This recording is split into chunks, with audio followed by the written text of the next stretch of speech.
Om Namo Bhagavate Vasudevaya. Om Namo Bhagavate Vasudevaya. Om Namo Bhagavate Vasudevaya. Tvastavadisha Bhagavan Vimana Srinibhushanam Savatishaya Lakshmaya Justam Swam Dishnamavisat Tvastavadisha Bhagavan Vimana Srinibhushanam Savatishaya Lakshmaya Justam Swam Dishnamavisat Tvastavistadishya Bhagavan Vimana Srinibhushanam Savatishaya Lakshmaya Justam Swam Dishnamavisat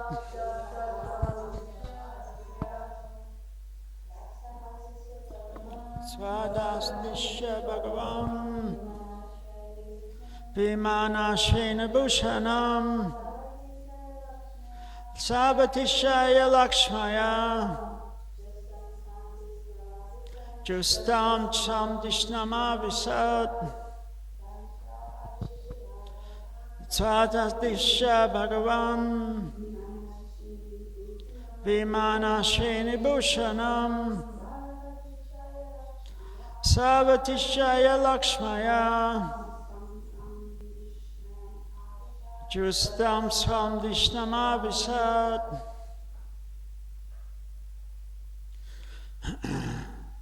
Dvasto to the doorkeepers. Adisha, just directing them.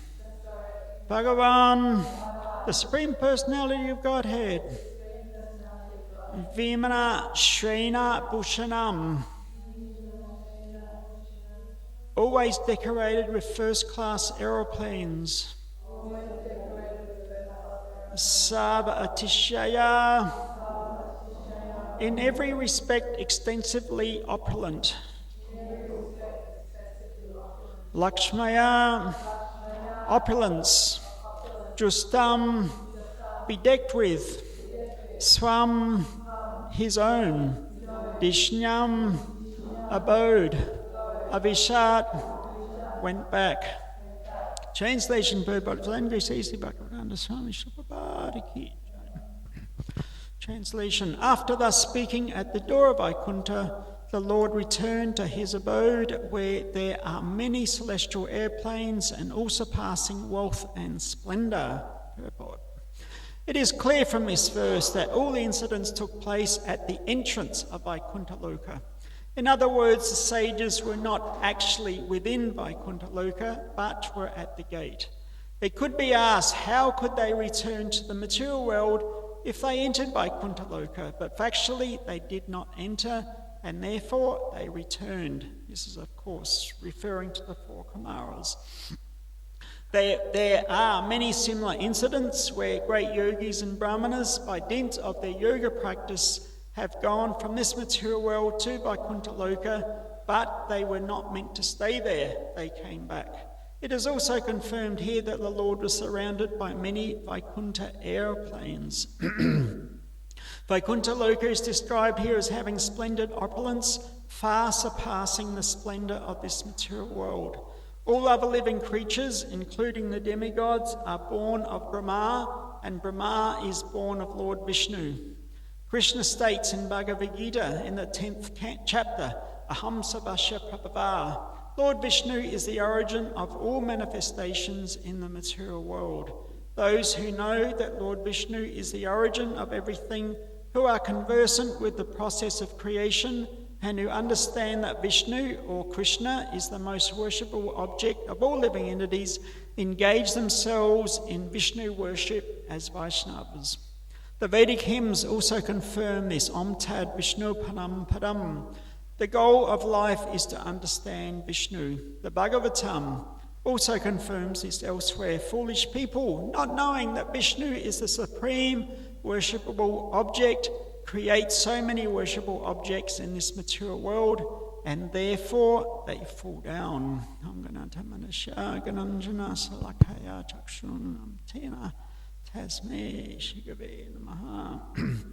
So we're continuing the story of the four Kumaras were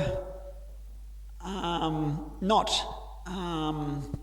giving entry into Vaikuntha by Jai and Vijay, the guards at the gate, and the four Kumaras out of anger cursed Jai and Vijay.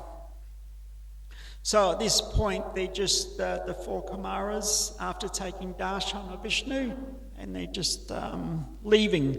So you could, I guess, ask Vaikuntha, of course Vaikuntha is made up of so many different planets, and the topmost planet, the biggest planet, is Krishna's own personal planet, Goloka Vrindavan. But we're hearing that on each Vaikuntha planet there is a presiding Vishnu personality.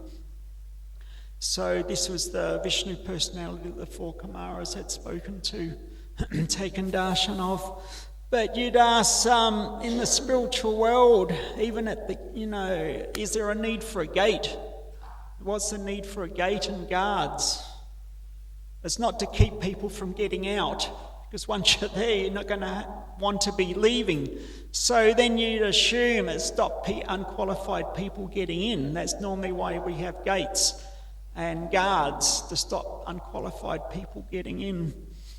So presumably this is the case. Jai and Vijay, they're at the gate of Vaikuntha to stop unqualified people coming in.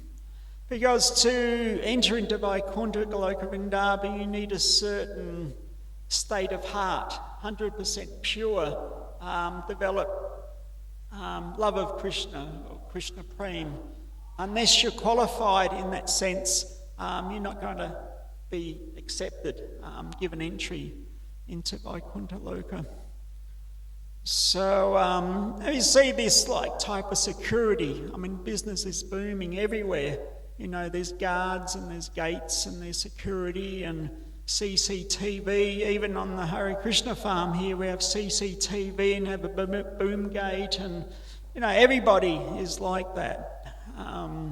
There's always some fear and propensity that somebody unqualified is going to be coming in. And I do remember hearing or reading somewhere that the Paris Olympics we've just had, they spent, on security, they spent $1 billion on security, just to trying to keep everybody safe, pay all the security. So it's, so we see even Vaikuntha, there's gates and guards. So there's one story, there was a priest in a village and he had his church, and next door to the church there was a little graveyard, and the priest was thinking it'd be nice to build a fence around the graveyard. So he was petitioning the congregation that please give some donations, I'd like to build a fence around the graveyard. And so, but the villagers were poor, they gave a little bit, but it wasn't enough to build a fence. So, but the priest, he knew in the village there was one rich man who never came to church. And he knew he was rich enough, he could pay for the whole fence himself. So one day he went and knocked on the rich man's door. And the door opened and says, "My dear sir, we're just asking humbly if you'd like to donate towards having a fence built to, at the graveyard next to the church." So the rich man said,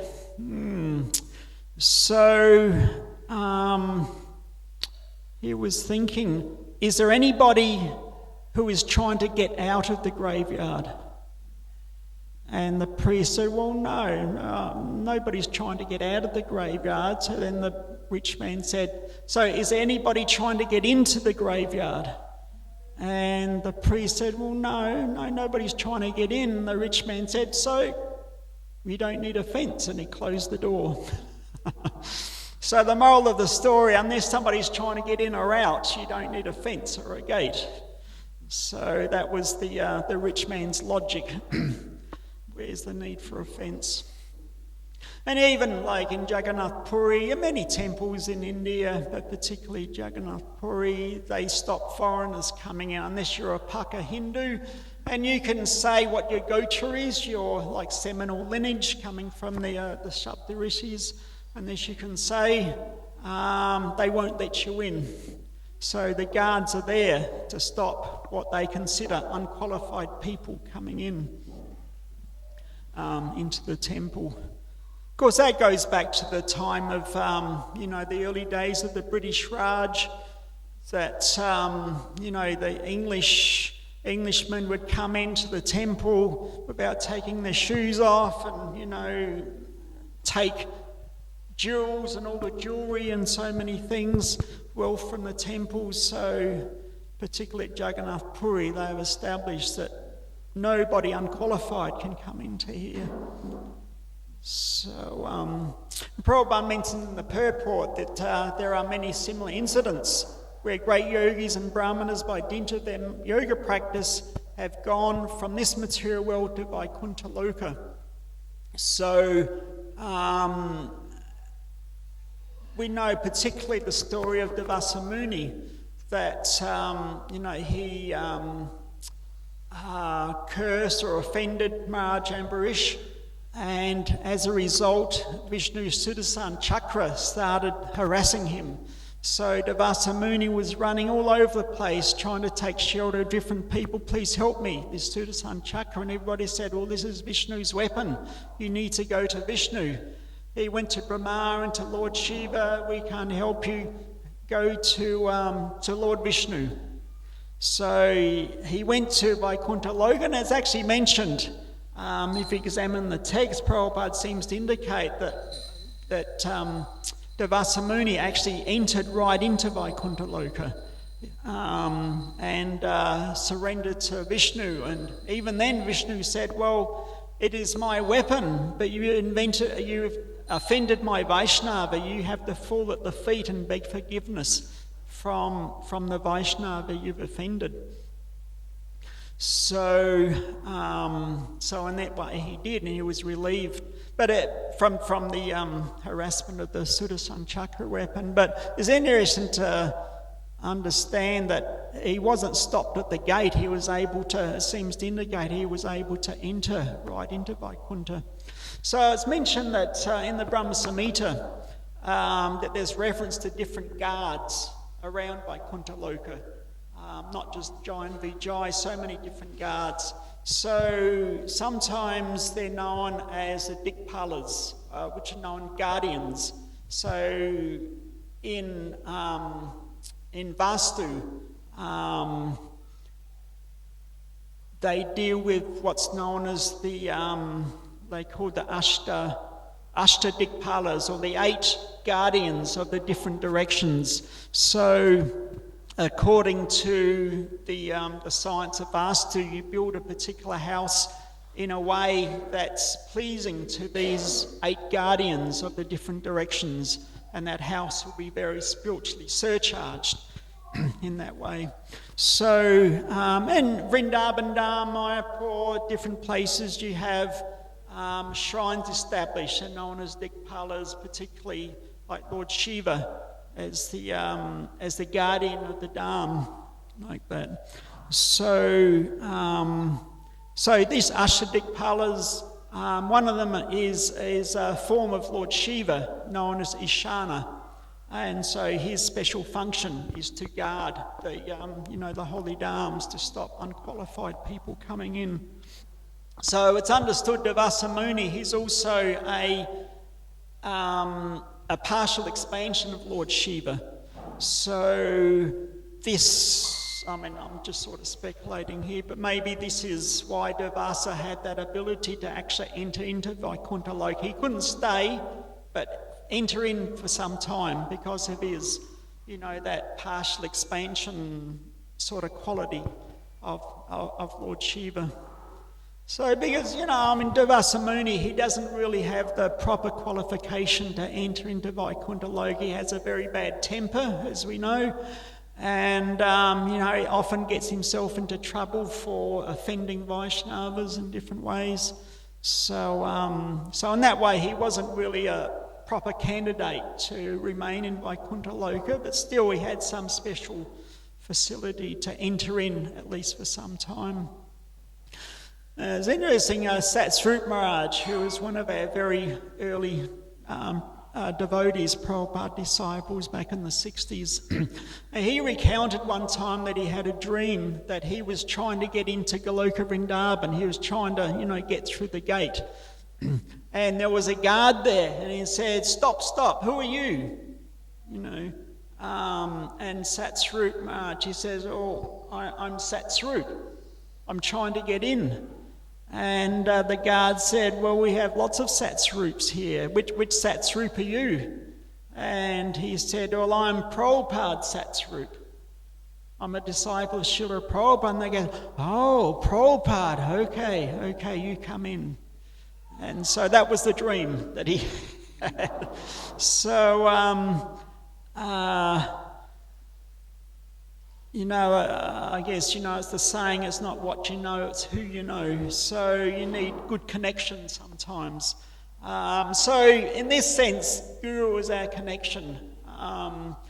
if we're a loyal and chaste disciple of our spiritual master, he's the key to get back to home, back to Godhead. At the time of initiation, that contract is made that the disciple will follow the instructions of the spiritual master, and in turn the spiritual master promises to take that disciple back home, back to Godhead. So as said, when we pay obeisances to the deities, we should do it audibly so the deities can hear. Because we can chant our Guru's pranam mantra, but also for Prabhupada is the Shiksha Guru for everybody in ISKCON. So if we're chanting loudly Prabhupada's pranam mantra, then Radha and Krishna are identifying, this is one of Prabhupada's men or women. We've been identified. This is Prabhupada's follower. So, like Satsrup Maharaj, when we go back home, back to Godhead, and we're at the gate, we can say, I'm one of Prabhupada's followers, and that'll be our key to get in. So a very good connection. But of course that connection with Guru doesn't come cheaply. Great devotion, sincerity is required to get the favour of the spiritual master. The last verse of the Mangaladi prayers, that by pleasing the spiritual master, then we can please Krishna. So in that way, that's our connection. Rather than approaching Krishna directly, we approach through his bona fide representative, the spiritual master. So ultimately our goal is Goloka Vrindavan. That's we don't want to go anywhere else below that. Even in the Vaikuntha planets, which, if that's our destined eternal sort of realm, then we're going to be fully satiated there. But the whole mood that Prabhupada is giving us in follow in the footsteps of the gopis, that we want to achieve Radha and Krishna in Goloka Vrindavan, following in the footsteps of the residents of Vrindavan. So in the Brihad Bhagavatam Rita, we have the story of Gopal, that he was chanting the mantra given to by his spiritual master, and for a long time he was chanting that mantra on the strength of the instruction of his guru. And at one point his guru appeared to him and said, for so long you've been chanting, you've been following my instruction to chant this mantra. Now you should be chanting out of love. Not simply out of obedience, but chanting out of love. So Gopal, he said, so Guru Maharaj, how do I do that? And so his guru said, by listening to Srimad Bhagavatam, you will develop love, and your mantra will be chanted out of love. So he began to do that. Anyway, we have the whole story that gradually he was elevating himself through the celestial realms, and he was focused on Goloka Vrindavan. So along the way, at one point, he stopped off at Tapaloka. Everybody's engaged in austerity. But he saw the Supreme Personality of Godhead. He had darshan of his supreme worshipful deity. And he put up his hand, said, Gopal, Gopal, and started running towards him. But the other devotees there, they stopped it. No, you can't do that. You sit down and you close your eyes and you meditate on the Supreme Person. That's how we do it here. So Gopal was a bit disappointed. This is not the place for me. He was in a completely different mood. So after that, it's a long story, but eventually he gets to Vaikuntha, and he goes through the gate. There's nobody stopping him. He's able to enter straight in. And again, he sees Supreme Personality Godhead, and he puts up his arms, Gopal, Gopal, and starts running. And the devotees there, they stop him, because Gopal just wanted to hug him. And the devotees said, no, you can't do that. You just stand with your palms together and you offer prayers. That's how we do it here. So again, Gopakumar think, oh, this is not the place for me. So,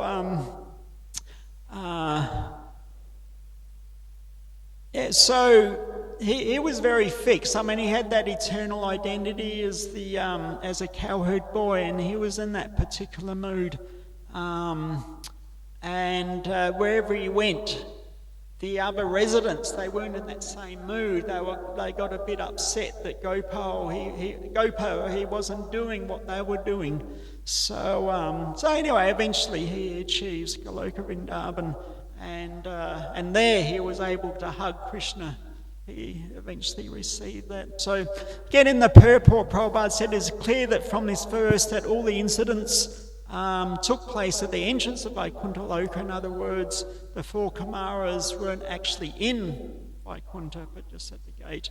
So it could be asked, how could they return to the material world if they entered Vaikuntha Loka? But if actually they did not enter, and therefore they returned. So it's also, we could also question, well, Jai and Vijay, how come they fell down? So based on this argument, they weren't actually in Vaikuntha, they were at the gate. You could make that argument, perhaps. But still, they were, Vishnu's eternal servants. How was it that they were able to fall down? And I think we've covered this. I think one of the previous verses mentions that one time Lakshmi was coming back to Vaikuntha, and the guards wouldn't let her through the gate because Vishnu was sleeping and they didn't want to disturb him. So she became very angry and she cursed Jai and Vijay that, I am Lakshmi, how can you stop me here? So he cursed Jai and Vijay, she cursed Jai and Vijay. And also they were praying, they understood Vishnu's mood, that he wanted to engage in fighting pastimes, martial pastimes, and so they said, please engage us to help facilitate those desires. And so as a result of that, also the four Kumaras cursed them to fall down to the material world. So this is so it's an extraordinary situation that generally once you go to Vaikuntha, you're there, or Goloka Vrindavan, you don't come back. So this is an extraordinary situation, that the curse was basically arranged and approved by Vishnu himself so that he could engage in his leelas. And also it's mentioned in the purport, those who understand that Vishnu, or Krishna, is the most worshipable object of all living entities, engage themselves in Vishnu worship as Vaishnavas. The Vedic hymns also confirm this, Om Tad Vishnu Param Padam. So this is a verse from the Rig Veda 1.22.20, that Om Tad Vishnu Param Padam Sada Pashanti Surayaha Diviva Chakshur Atamam. That those who are spiritually advanced simply look to the lotus feet of Vishnu. I think this is one of the deity worship mantras, actually. When you do Archman, you can chant this verse just for purification. So Prabhupada, this verse Prabhupada quotes elsewhere in Bhagavatam, and in that purport, Prabhupada mentions the conditioned soul, however, not being interested in reviving his relationship with Vishnu, becomes captivated by material activities and remains in everlasting bondage, being misled by so-called leaders. So this is basically our situation at the moment, that and Prabhupada refers to that point, that creating so many worshipable objects. He just mentioned in the purport that foolish people, not knowing that Vishnu is the supreme worshipable object, create so many worshipable objects in this material world, therefore they fall down. And we see that in this material world, that in ancient Roman culture, and also, in the Vedas, there's so many directions about demigod worship. Even in Christianity, they have so many different angels or gods for everything, particularly Roman, in the Roman culture. There was gods for everything. Anything you could think of, there was a god for it. Even like crossroads, there was somebody personality who was accepted. They're in charge of the crossroads, and maybe if you do offerings to them, you'd be safe on the road, or however it worked. But so a lot of people get very caught up in that. And I did hear some time ago there was a group of people in Brisbane who, we have these birds here, ibises. Sometimes they're given the derogatory name of bin chickens. And so this group of people in Brisbane, they were a little bit concerned. They just want to uplift the image of these ibises, because a lot of studies have been done. They're actually very productive within the natural cycle in different ways. And this bin chicken sort of scavenging from bins is only a very small fraction of what they do. So anyway, this group, they wanted to do a PR exercise to uplift the image of these birds.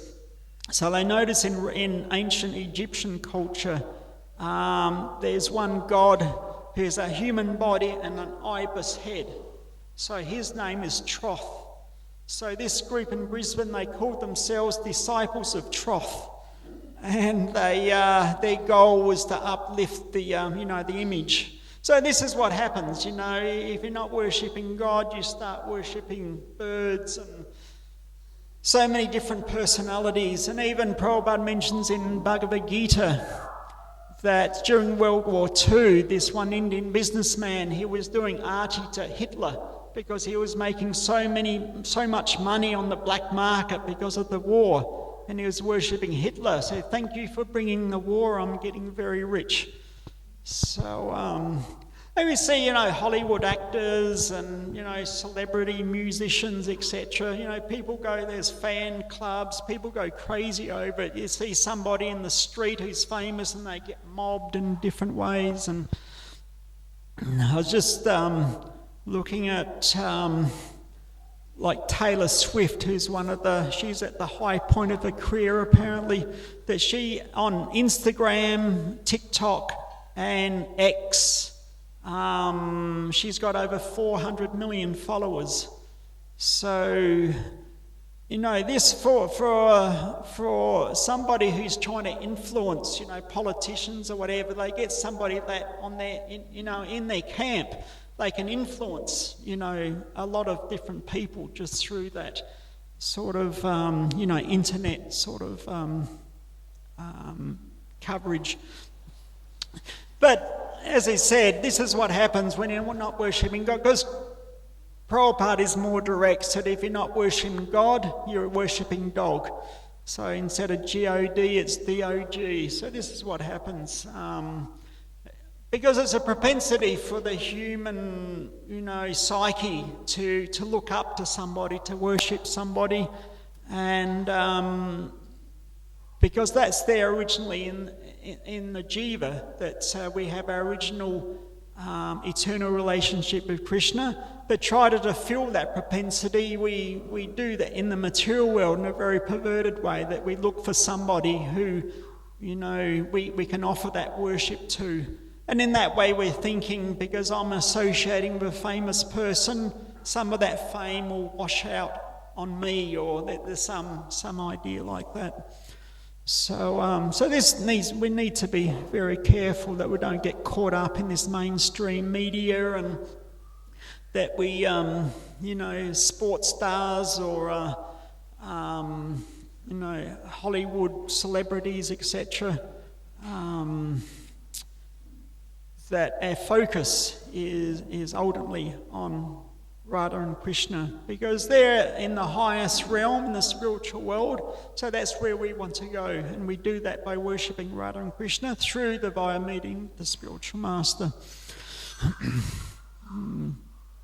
So perhaps we'll end there. Thank you very much. Is there any questions or comments at all?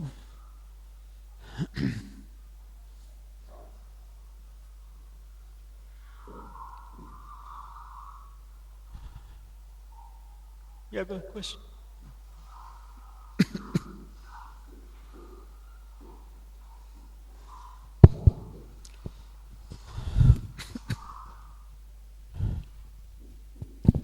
Hare Krishna, thank you, Mani.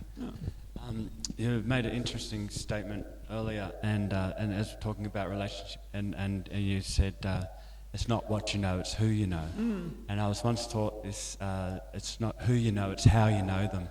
So, as in your class, it's all about the relationship of not just knowing the person; it's the personalities, but having the relationship. So, thank you for the class. No, it's a good point. That, of course, knowing isn't enough in itself, but the nature of the relationship is what's important.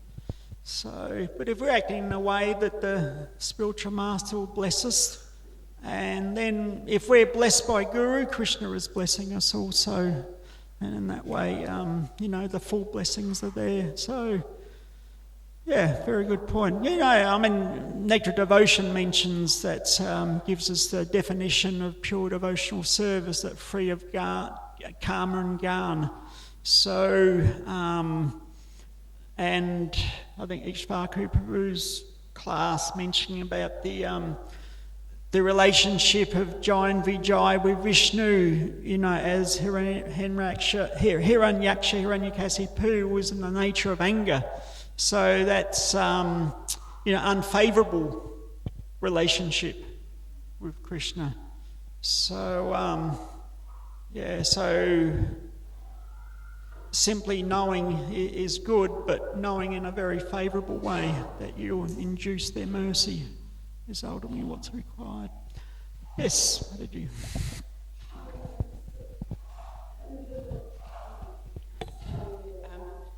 We can, that the four Kumaras, when they went into, they were at the gates, but they didn't enter into Vaikuntha, so therefore they came back. And then you also mentioned Devasa Muni and different personalities who went there, but they still had to come back because of their mentality. And I'd heard that Prabhupada was saying that, or maybe it was Mahavishnu Swami from Gujarat, he was saying that in the neophyte state you have that goal of going back to Godhead. And could you explain how a goal, like a one-pointed goal, develops the qualities of a Vaishnava? So in order to get back to God, we have to have the qualities of a pure soul. Could you explain how having a one-pointed goal would develop that, those different qualities? Okay. So I guess even beyond our focus to go back to Godhead, really beyond and above that is developing Krishna Prem. If we develop Krishna Prem, automatically we can achieve going back to Godhead as just a concomitant, side effect to that.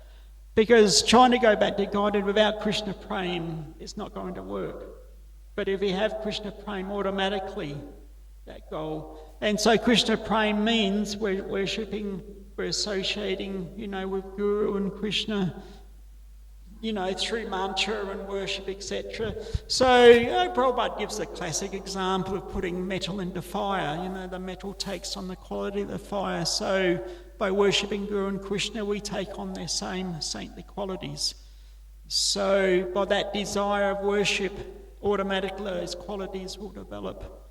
But it's not something that we have to separately endeavour for. Automatically they'll come through our association, through the fire of devotional service. All our impurities, anartas, will be burnt up automatically. So really the goal is Krishna Prem. And even that in itself will be achieved just by following the standard sadhana bhakti process Prabhupada has given us. It's not that we practice bhakti and we also try to strive for prem. We practice our standard devotional practice and automatically prem will be there, whether in this life or in a future life, but it'll automatically manifest. And that's the promise that, we're given in Sastra, Guru Sadhu Sastra has given us. we just keep following the process, eventually the goal will be there. So our focus, rather than going back to Godhead, is love of Krishna, and everything else will come. Yep.